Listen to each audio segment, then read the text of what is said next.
Welcome to the Reasonable Faith International Directors Book Study. We are hosting Dr. William Lane Craig today.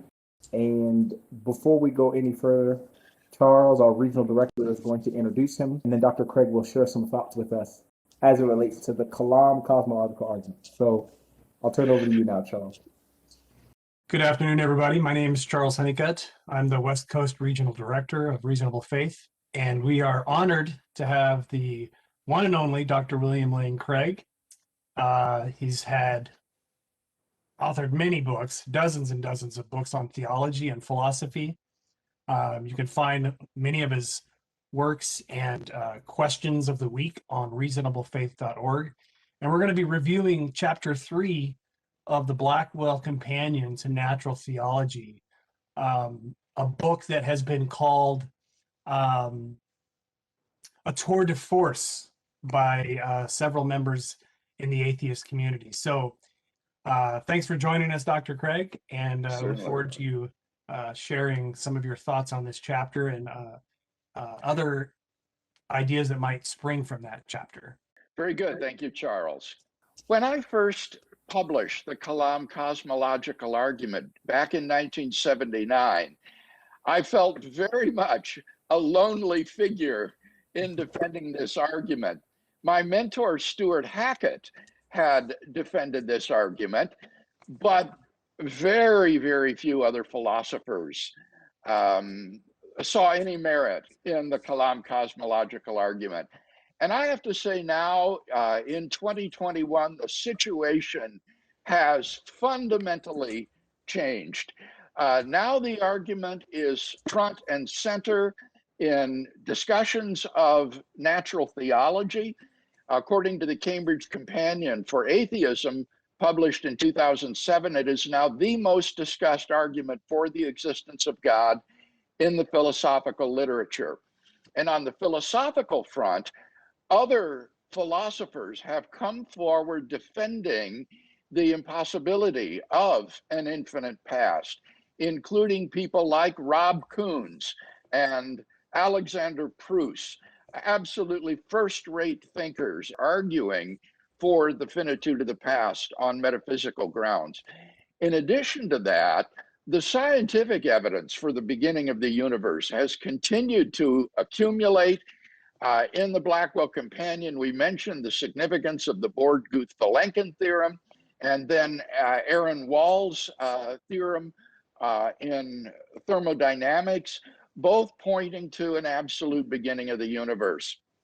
And Alex Vilenkin has, over the years, become ever stronger in his affirmation that the universe began to exist. He has now gone on record in print as saying that there are no tenable models of a beginningless universe, and that the Born-Guth-Vilenkin theorem gives reason to think that such models cannot even be developed. So with respect to both philosophical advance and scientific advance, the defender of the Kalam Cosmological Argument is very comfortably situated, I think, today. Very fascinating. We have not all been gifted with a mind for quantum physics, so it is comforting when we hear that those that do live in that space come back and say, we have found more God out here. For those of us who don't live out there, it is very encouraging indeed. Speaking of Alexander Proust, we actually had him on last month, and we are being just encouraged every month with speakers bringing in their various backgrounds to the existence of God. Thank you for your thoughts, Dr. Craig. I will now transition to a few questions that we have fielded from our directors around the world. The first one comes from South Korea. That director is on with us today, and I will allow him to unmute and kind of speak here in just a moment.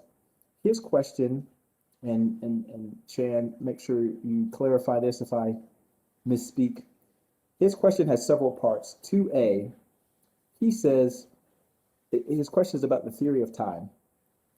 Because of many science fiction movies, including the recent one, TENET, many people tend to accept the B theory of time, or the tenseless view of time, When I encounter those who strongly believe the B theory of time, I usually answer by saying it's against our daily life experience, or it doesn't apply to the Leibniz Contingency Argument. An actual infinite is metaphysically impossible. Could you tell us what you think is the most effective way or approach to argue against those who strongly believe the B theory of time and so deny the Kalam? It seems to me that there are two possible ways to respond to this. One would be to argue that the Kalam cosmological argument is still sound and defensible on a B theory of time. Although this is not my personal approach, this is the approach taken by Andrew Loke, who is a prominent defender of the Kalam cosmological argument in his most recent book, In Defense of that Argument. The other approach would be to give a robust defense of the tensed theory of time. And since I think that this theory of time is correct, this is the approach that I have taken. I have written two books, the Tense Theory of Time, a critical examination, and the Tenseless Theory of Time, a critical examination, in which I look at the arguments for and against a tensed theory of time, and the arguments for and against a tenseless theory of time.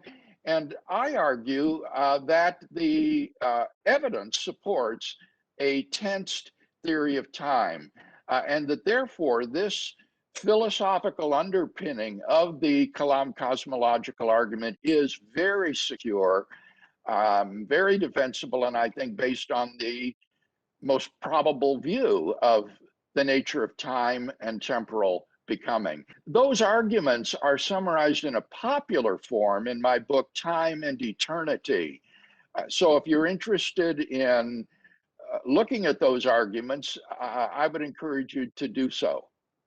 Oh, and then I would finally say he's quite correct in saying that a fallback position would be to say, well, even if time is tenseless, and the universe is a tenselessly existing four-dimensional space-time block, Leibniz's question still presses with all its force, why is there something rather than nothing? Why does this four-dimensional space-time block with a front edge of all things exist?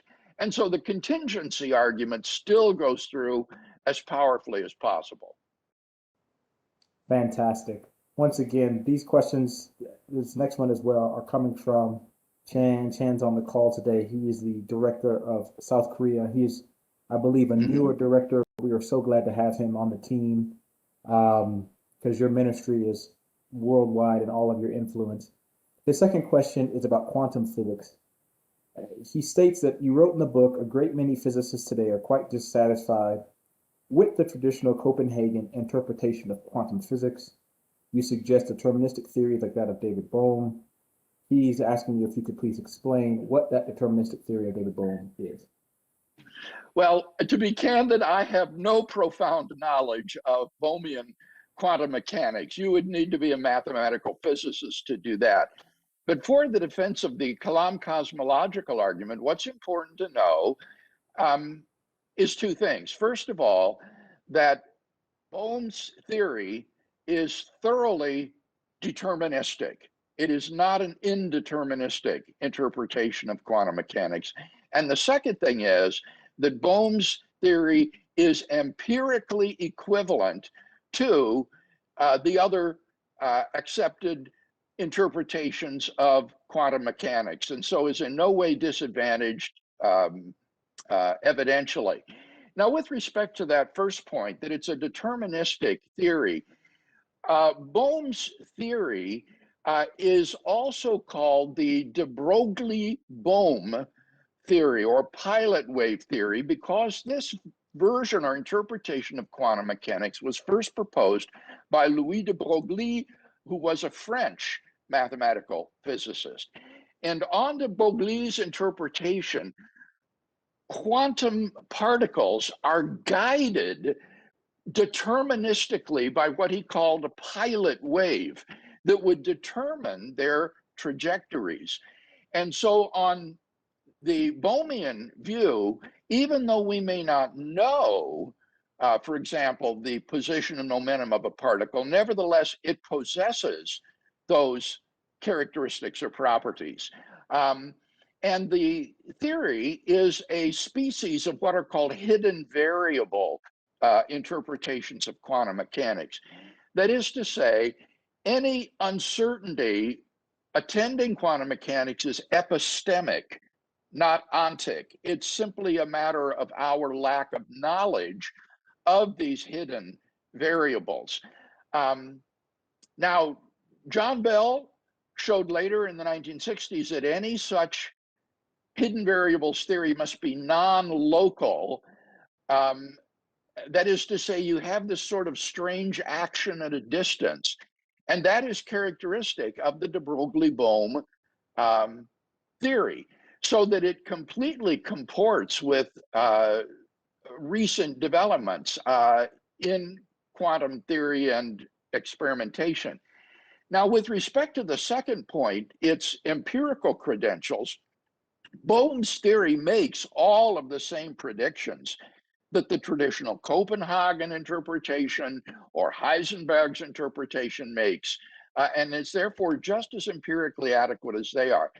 In fact, in the 21st century, one of the most interesting recent developments has been that these quantum mechanical phenomena that are so strange, such as you have in the so-called two-slit experiment, have been demonstrated to obtain with macroscopic systems, not quantum systems.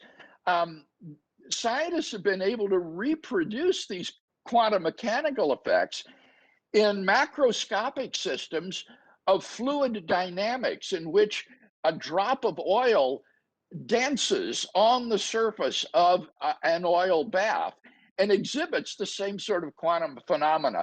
Let me read to you a quotation from the MIT newsletter of July 29, 2013. This is a quotation from Paul Milewski, who is a professor of mathematics at the University of Bath in England, who specializes in fluid mechanics. This is what he says. If you have a system that is deterministic and is what we in the business call chaotic, or sensitive to initial conditions, sensitive to perturbations, then it can behave probabilistically. Experiments like this weren't available to the giants of quantum mechanics. They also didn't know anything about chaos.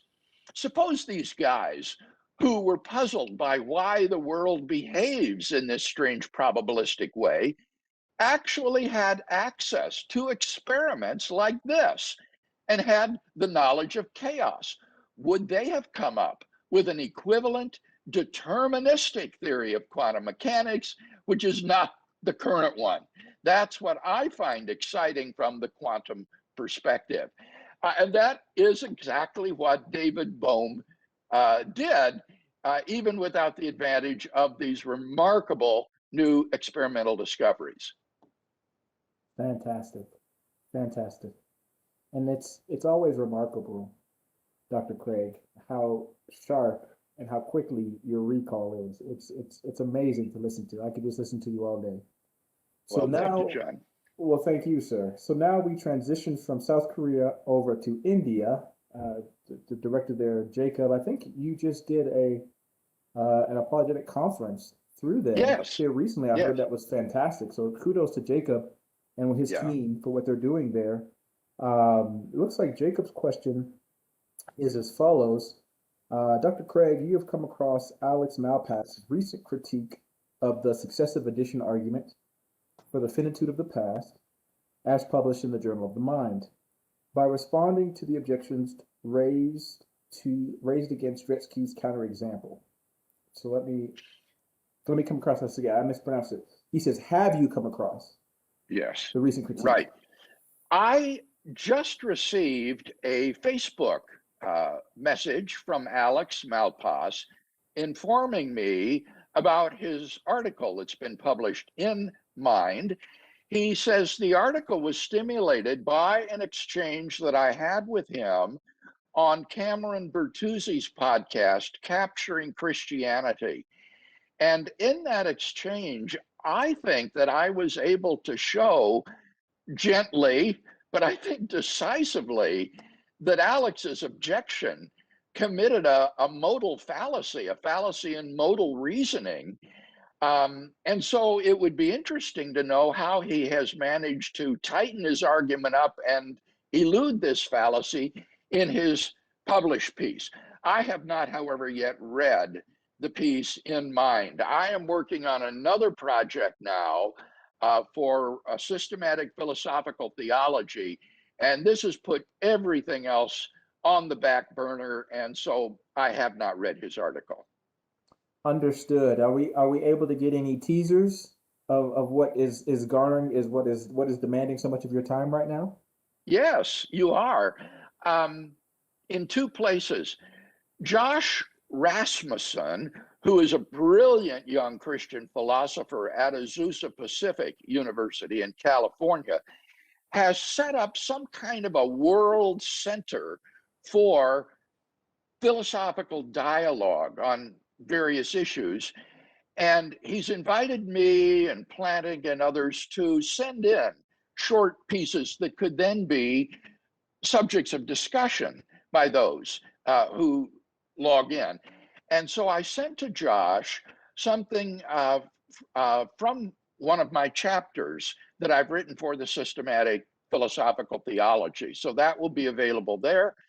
The other place is in a forthcoming issue of the journal Philosophia Christi, the journal of the Evangelical Philosophical Society, which is devoted to a discussion of the systematic theologian Oliver Crisp's new book on systematic theology.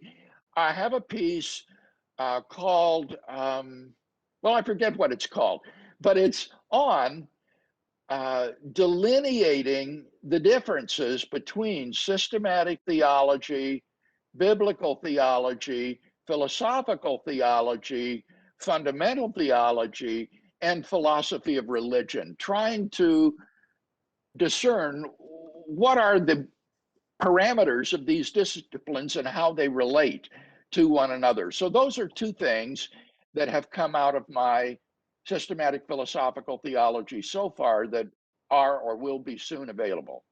I have to say, Dr. Craig, you've ruined me, because when I hear you speak with such precision and with such clarity, whenever I hear anything else, I remember I gave a valiant effort to try to tune in to the political debates and listen to them. After 2 seconds, I said, this is not the art of debate, and I had to stop. That's exactly right. They are a farce. And now the accusation on the part of President Biden that his Republican opponents are guilty of Neanderthal thinking is a great insult and slur to Neanderthals, because they had the same cognitive capacity as modern human beings and exhibited the same sorts of cognitive behavior like symbolic thinking and advanced planning that are indicative of a modern human consciousness. So what these politicians say and get away with is just intolerable. Now, I have recently heard someone, however, who expresses himself very clearly, marvelously articulate. And maybe you've seen him too. His name is Nahoa Life. He is a young 12-year-old from Southern California who has been reading Alvin Plantinga, Josh Rasmussen, my work, and Sean McDowell interviewed him, and jaw-dropping, frankly, to hear this little 12-year-old boy articulate so clearly the modal ontological argument and offer a defense of it. It was amazing. Wow, sounds like we might have to line him up for an interview here soon. Yeah. So that's encouraging. Okay, so the next, and just a refresher for everybody watching the call, what you guys have tuned into, if you're joining late, this is the monthly book study for Dr. Craig's ministry, Reasonable Faith. The people on the call, we all are directors for him all across the world. Right now, there's over 16 times, or maybe you don't even realize this, Dr. Craig. There's over 16 time zones on the call right now. We've got Oh, wonderful. India and China and Europe, and it's all over. It's all over. Yeah, and John, I'm not being a flatterer when I say I don't think of you folks as working for me. I think of you as working with me. You are colleagues, you are the hands and feet on the ground of this organization, and we are deeply appreciative for what you local directors do. Well, thank you. That means a lot, sir, coming from you especially. The next question is coming to us. We're transitioning now to Wales. Director Ian Davies is on the call here. And I'm going to start with the first one here. Ian says, critics often seem to cite the appearance of subatomic particles as being things that can come into existence without a cause. However, this article seems to provide a rebuttal to that argument. He then goes on to cite an article by Ethan Siegel, which says particles don't pop into existence. Empty space really does have quantum fields all throughout it, and those fields really do have fluctuations in their energy values. There's a germ of truth in the particle-antiparticle pair production analogy, and it's this. In quantum field theory, you can model the energy of empty space by adding up diagrams that include the production of these particles. But it's a calculational technique only. The particles and antiparticles are not real, but are virtual instead. They are not actually produced, they do not interact with real particles, and they are not detectable by any means. Do you think, Ian wants to know if you feel like this is a valid response? I certainly do think this is a valid response. I think there is more than one way to respond to this challenge, but to challenge the naive realism of this interpretation, I think, is wholly legitimate. I remember reading in the atheist physicist Victor Stenger's book on the existence of God that even someone as unsympathetic as Stenger recognized that there is no proof that virtual particles actually exist, that they are not simply useful fictions, or as Siegel puts it, calculational devices. And so I think it is entirely legitimate to challenge the naive realism that undergirds the objection. Wonderful. He's got a follow-up. We've got about 20 minutes. I think we've got about 3 or 4 more questions. I think we can make it through all of them. Okay. So the next one here is still by Ian. Ian asks, I believe that you've said that the Kalam Cosmological only works under the A theory of time. So just circling back, given your defense of the A theory, it is not a good use of your time to develop a defense under the B theory. However, given that most scientists and philosophers seem to hold to the B theory, should we just avoid the Kalam when engaging with B theorists and focus on other arguments? I would dispute his assumption that most scientists and philosophers hold to the tenseless theory of time. I think that's frankly incorrect. I remember when I was working on this full time, I drew up a list of the proponents of each theory of time.